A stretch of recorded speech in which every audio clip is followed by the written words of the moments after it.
గత కొన్ని సంవత్సరాలుగా జాతీయవాదుల గుండెల్లో రగిలిపోతుంది. సుప్రీంకోర్టు అంటే అదొక వామపక్ష భావజాలం లేదంటే హిందుత్వ వ్యతిరేక భావజాలపు వ్యక్తుల యొక్క సమూహమా అన్నటువంటి అనుమానాలు వస్తున్నటువంటి వేళ జస్టిస్ సూర్యకాంత్ గారు ఇస్తున్నటువంటి తీర్పులు ఒకంత మానసిక ఊరట కలిగిస్తున్నాయి. అందులో ఎస్పెషల్లీ రోహింగ్యాల విషయంలో మొన్న రోహింగ్యాలకి వాళ్ళ దేశానికి తరిమేస్తే బ్రతకలేరు అంటే వాళ్ళందరినీ ఇక్కడ పెట్టుకోవడానికి మనదేమన్నా ధర్మసత్రమా అని నిలదీసినటువంటి వైనం.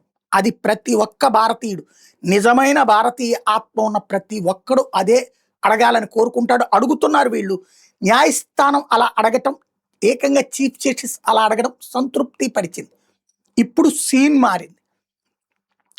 దాంతో ఇక చీఫ్ జస్టిస్ మీద ఒత్తిడి ప్రారంభమైపోయింది. మాజీ న్యాయమూర్తులట, మాజీ న్యాయవాదులట, అలాగే విద్యావేత్తలట, వీళ్ళందరూ కలిపి ఒక బహిరంగ లేఖ రాశారు. వాళ్ళ దేశంలో పర్సిక్యూషన్ అయిపోతున్నారు, అంటే హింసకి గురవుతున్నారు, మతపరమైన హింసకు గురవుతున్నారు. వాళ్ళు మన దేశానికి వస్తే మనం ఆశ్రయం ఇవ్వాల్సింది పోయి వాళ్ళని వద్దు పొమ్మనటం నైతిక విరుద్ధం, భారత రాజ్యాంగ ప్రమాణాలకు విరుద్ధమని. భారత రాజ్యాంగం ఏమైనా ప్రపంచంలో ఉన్నటువంటి కొట్టుకు సచ్చే వాళ్ళందరినీ తీసుకొచ్చి భారతదేశంలో పెట్టమందా? అప్పుడు భారతీయులు ఎక్కడికి వెళ్ళి బ్రతకాలి?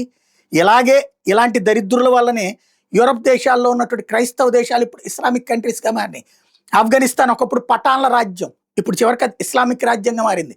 పాకిస్తాన్లో ఉన్నటువంటి హిందువులు ఏమైపోయారో తెలీదు, అక్కడికి ఎవడు ఏ మేధావి రాజ్యావడం. అలాగే నేపాల్లో హిందువులు పక్కకి తరిమివేయబడ్డారు. చైనాలో మరి ఎందుకని ఇలాంటి రాజ్యం లేదు అంటే ఇక్కడ ఏంటంటే ఇక ఒత్తిడి ప్రారంభించేశారు సుప్రీంకోర్టు చీఫ్ జస్టిస్ మీద.